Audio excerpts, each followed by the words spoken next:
Hello and welcome to my YouTube channel tech gen automation. Today topic, आज के topic में हम पढ़ेंगे what is SMPS with internal और external working and comparison between SMPS और linear supply.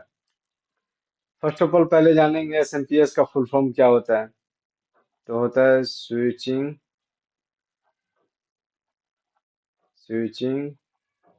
Mode power supply. Okay, ये क्या करता है, जो हम इसको एसी देते हैं 220 टू कन्वर्ट करके देता है हमें डीसी 12 से 24 वोल्ट। ओके, एसएमपीएस का मेनली काम यही होता है एसी टू डीसी कन्वर्ट करना। ओके, सेम काम जो हमारा लीनियर सप्लाई भी करता है, जो कि ब्रिज रेक्टिफायर होता है,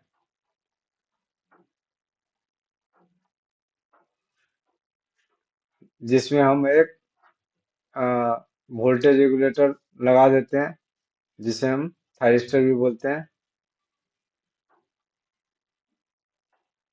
उसके हिसाब से जैसे ये थायरिस्टर का लास्ट में नंबरिंग है 24, तो ये हमें 24 वोल्ट देगा।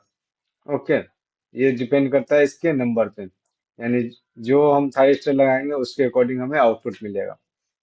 ओके, तो पहले हम वर्क करेंगे एसएमपीएस के। एसएमपीएस क्या है, तो पहले हम इसका एक्सटर्नल वर्किंग देखेंगे कि एक्सटर्नल वर्किंग इसका क्या है। सबसे पहले हम देखते हैं कि हम एस को कैसे यूज करते हैं। तो ये हमारा एस है, जिसका इनपुट है 110 से 240 वोल्ट एसी, यानी कि इसको इनपुट हम एसी देंगे 50 या 60 हर्ट्ज एसी, और आउटपुट हमें मिलेगा 24 वोल्ट डीसी 5 एम्पियर। ओके, तो ये हमारा कनेक्शन का पोर्ट है, जो कि फर्स्ट जो है लाइन है, सेकंड न्यूट्रल, थर्ड जो है अर्थिंग के लिए है, और ये दो जो है निगेटिव के लिए यानी 0 वोल्ट के लिए, और ये दो 24 वोल्ट यानी पॉजिटिव के लिए। ओके, तो हम इसको सप्लाई ऑन करके फिर सप्लाई चेक करते हैं कि सही में कनेक्ट है या नहीं। जैसे हमने इनपुट चेक किया तो ये 244 वोल्ट एसी आ रहा है। ओके, अब मैं डीसी चेक करता हूँ कि मेरा डीसी सही दे रहा है या नहीं। तो चलिए चेक करते हैं। तो डीसी हमें 24 वोल्ट डीसी दे रहा है, ये नेगेटिव दिखा रहा है, तो हम कनेक्शन चेंज कर देंगे तो हमें पॉजिटिव दिखाएगा। तो कम और ज़्यादा हम इस पोर्ट से कर सकते हैं। तो ये है एसएमपीएस का वर्किंग। अब हम एसएमपीएस का इंटरनल वर्किंग देखते हैं। तो सबसे पहले हम एसएमपीएस को क्या देते हैं, इनपुट। कौन सा, एसी इनपुट, इस वेब फॉर्म में होता है। उसके बाद हम रेक्टिफायर लगाते हैं, रेक्टिफायर लगा के उसके बाद हम फिल्टर लगाते हैं। कौन सा फिल्टर लगाते हैं, एलसी फिल्टर। उसके बाद हमें फिल्टर करके हमें ये वेब फॉर्म मिलता है, जिसमें हमें स्टेट मिलना चाहिए, लेकिन स्टेट नहीं मिल रहा है। इसमें क्या है, हमारा एसी कंपोनेंट है,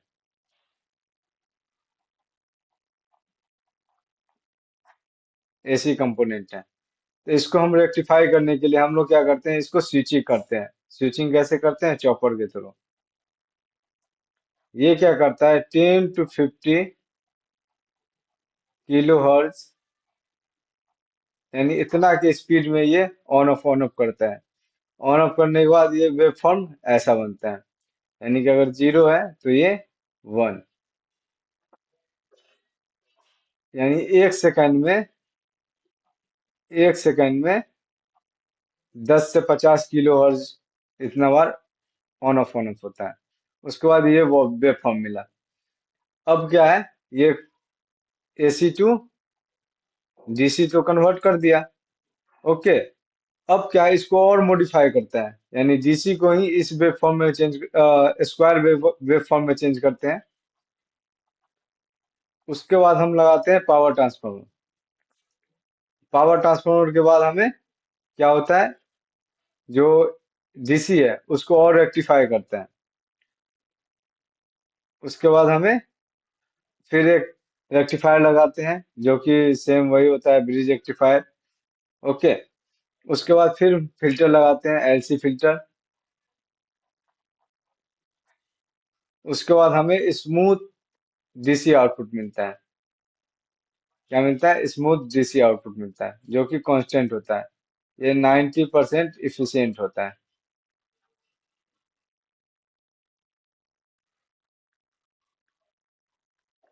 देन दिस, ये 60% इफिशियंट होता है। ओके। तो हमें इफिशियंसी ज्यादा चाहिए, इसे हम इसलिए हम एसएमपीएस का यूज करते हैं। ओके। अब इसमें एक फीडबैक सिस्टम लगा होता है, जो कि कंट्रोल करता है। जैसे अगर हमें 24 वोल्ट चाहिए, तो इसके अकॉर्डिंग हम फीडबैक कंट्रोल सिस्टम लगाए हैं, जिसे हम इसको एडजस्ट करते हैं। ओके। अगर कम चाहिए तो कम कर सकते हैं इसको, ज्यादा चाहिए तो ज्यादा कर सकते हैं। तो ये रहा internal working of SMPS. SMPS internally कैसे वर्क करता है। अब हम जानेंगे कि लिनियर सप्लाई जो है हमारा, वो कैसे वर्क करता है। तो लीनियर सप्लाई में जैसे हम सेम एसी दिए इनपुट, उसके बाद हमारा 24 वोल्ट 230 to 24 हमारा वोल्टेज ट्रांसफार्मर है, जो कि स्टेप डाउन ट्रांसफार्मर है। क्या है? स्टेप डाउन ट्रांसफार्मर है। ओके। फिर उसके बाद हम क्या किए? हमने लगाया ब्रिज रेक्टिफायर। क्या लगाया? Bridge rectifier. अगर आपको ब्रिज रेक्टिफायर के बारे में जानना हो, तो आप कमेंट करेंगे, फिर मैं बनाऊंगा वीडियो, ताकि आपको और अच्छे से समझ में। तो ये क्या करेगा? रेक्टिफाई करके, ये हमारा फिल्टर लगा हुआ है। ओके। उसके बाद एक थायरिस्टर लगा दिया। क्या लगा दिया? थायरिस्टर, जिसे हम वोल्टेज रेगुलेटर भी बोलते हैं।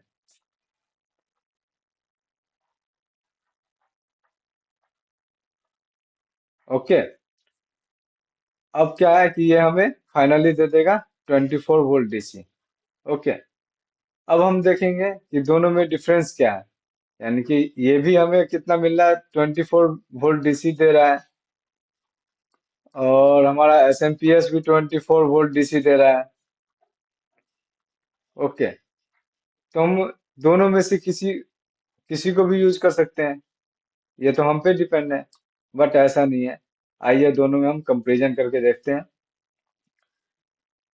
पहले हम एसएमपीएस और लीनियर पावर सप्लाई को कंपैरिजन करते हैं। फर्स्ट ऑफ ऑल कॉम्प्लेक्सिटी के बेस पे करते हैं। ये हाई कॉम्प्लेक्स होता है, और ये लो कॉम्प्लेक्स होता है। ओके। इफिशियंट कौन सा होता है? ये 70 से 90% इफिशियंस होता है, और ये 30 से 40% इफिशियंस होता है। और साइज में देखें तो स्मॉलेस्ट एंड लाइट होता है, यानी छोटा, बहुत छोटा ही होता है, बहुत compact, easily to panel, easily panel में लग जाते हैं। लेकिन लीनियर पावर सप्लाई लार्ज होता है, हैवी होता है, ड्यू टू ट्रांसफार्मर।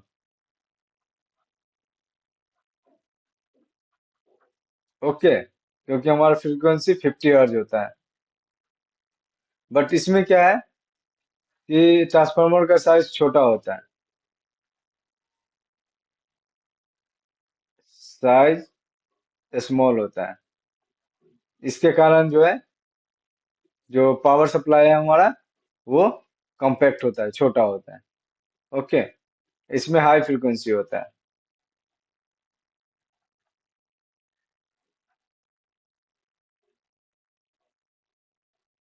ओके। अब कॉस्ट वाइज देखें तो इसका कॉस्ट लो लो पड़ता है, और इसका कॉस्ट हाई पड़ता है। ओके। अब आउटपुट की बात में देखें, तो आउटपुट वोल्टेज जो हमारा एसएमपीएस में कम पर कांस्टेंट होता है, और इसमें वेरिएबल होता है। ईएमआई पे अगर देखें, तो इसमें फिल्टर्ड होता है, इसमें लो नॉइज होता है, यानी कि इसमें एसी कंपोनेंट होते हैं। ओके। इसमें लो अमाउंट ऑफ एसी कंपोनेंट होते हैं, यानी कि टेंस टू नेग्लिजिबल।